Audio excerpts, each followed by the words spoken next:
Print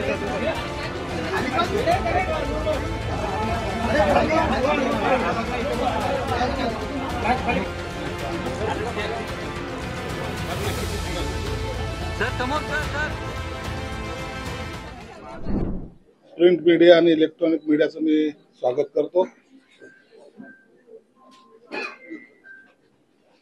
सिडकोच्या अध्यक्षपदाचा पदभार सांभाळल्यानंतर प्रथमतः आपल्याशी बोलतोय। मला कल्पना आहे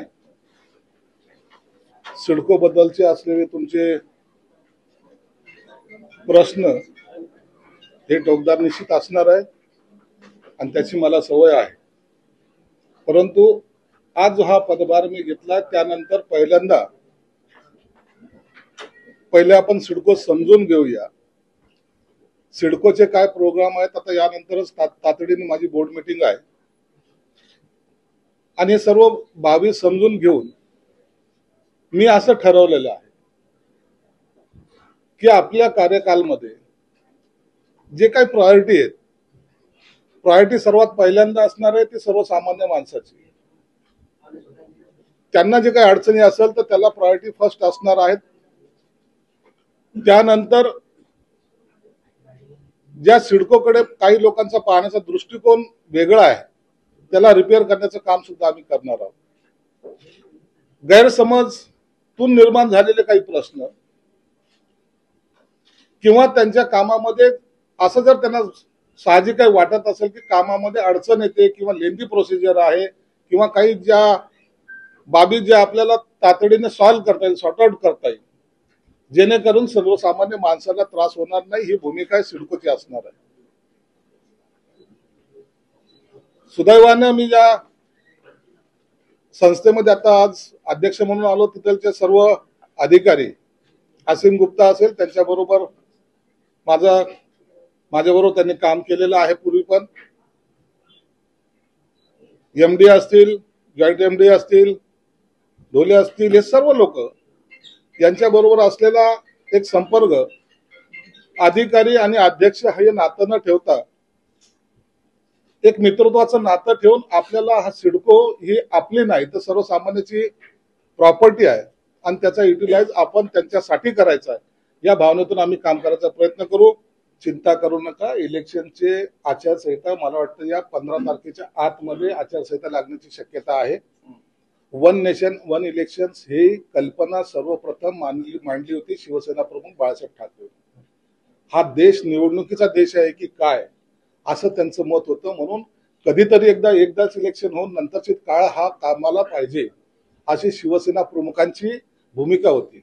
दुर्दैवानं आज काही लोक त्यांच्याच भूमिकेला विरोध करतायत, हे दुर्दैव आहे, परंतु त्या सर्व बाबीचा आणि या गोष्टीचा काही संबंध नाही।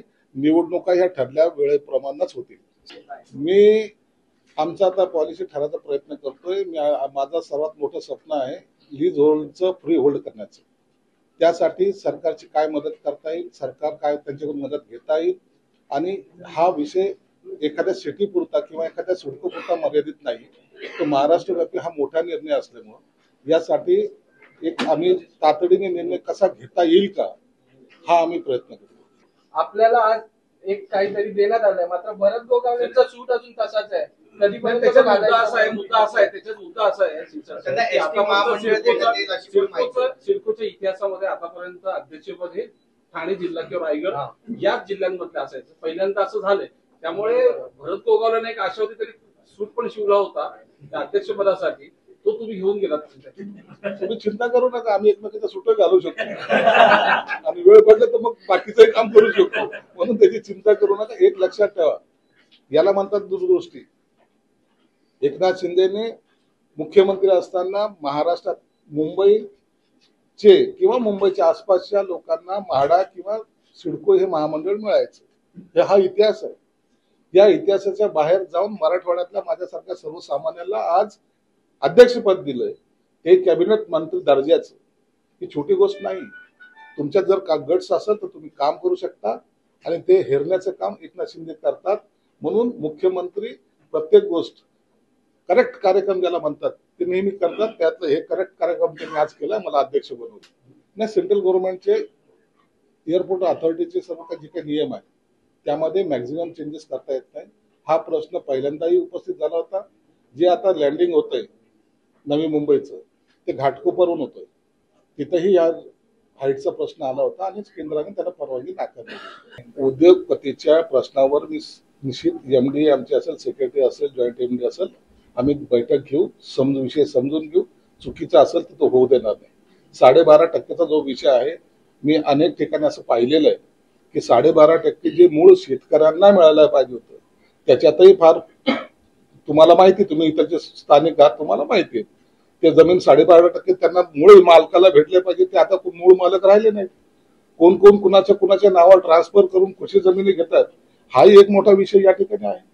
म्हणून आपण एक पहिल्या या सगळ्यांना न्याय कसा देतील, जो हक्काचा, ज्याला गरज आहे, जो खऱ्या गरजवंत आहे, नसता मग 12.5%चं 12.5%च होतं. मग ते प्रकार इथं होणार नाही, म्हणून त्याची आपण काळजी घेऊ. मूल्यामध्ये विनामूल्य भावातच विकण्याचा जर प्रस्ताव येत असतील तर अशा वृत्तीला किंवा अशा या प्रस्तावांना तुम्ही कसं मग हे करणार? पहिले समजून तर घेऊ द्या. प्रस्ताव माझ्या समोर नाही, बोर्डच्या मिटिंगला मी समोर जातोय, आणखी मला विषय पत्रिकेत विषय आहे का नाही तेच माहिती नाही, तर त्याच्यावर मी कॉमेंट्स काय करू. म्हणून मला एकदा समजू द्या. तुम्हाला एक निश्चित सांगेल, अशा जर तुम्हाला एक निश्चित सांगेल, चुकीचं असेल तर मी होऊ देणार नाही, बरोबर असेल तर मी त्याला अडवणार नाही, ही माझी भूमिका असणार. इथल्या प्रकल्प असताना 12.5%. अरे सगळ्या गोष्टी सगळ्यांना विभागून दिलेल्या असतात. प्रत्येक गोष्टी एकच माणूस करत नाही, म्हणून हे आमचे फांदे आहेत आम्ही त्यांच्या. निश्चित आता मी MIDCचा सुद्धा बोर्ड मेंबर होतो, त्याचा सुद्धा मला अनुभव आहे. 1995ला मी बोर्ड मेंबर होतो, म्हणून मंडळामध्ये काय चालतं किंवा मंडळाचा कारभार कसा केला पाहिजे याची छोटीशी कल्पना मला आहे वर्किंग केल्यामुळे. सिडकोमध्ये हा तातडीचं आम्ही जे काही बोर्ड मीटिंग लावली होती, तुम्ही जर पाहाल 2 दिवसामध्ये हे बोर्ड मीटिंगचं आम्ही अनाऊन्स केलं. त्यांनाही कल्पना नव्हती. मीटिंग ही मुंबईला होती, मी इकडे येणार असल्यामुळे तातडीने मीटिंग शिफ्ट केली आणि या सगळ्या गडबडीमध्ये विषय पत्रिका सर्वीकडे सर्क्युलेट सुद्धा झाली नव्हती. म्हणून आजची मीटिंग जी आहे बोर्ड मीटिंग मध्ये आम्ही त्याच्यासोबत चर्चा करणार आहोत, पाहणार आहोत. आम्हाला जर योग्य वाटलं तर ठीक, नसतात की पुढे 5-6 दिवसांनंतर पुन्हा बोर्ड मीटिंग घेऊन ते सर्क्युलेट करून यानंतर जोही विषय येईल, बोर्ड मीटिंग जेव्हा आमची होईल त्या विषय पत्रिकेचा एक निश्चितच आमचा जो PRO आहे हा आपल्याला सर्वांना इंटिमेट करेल. Okay, thank you.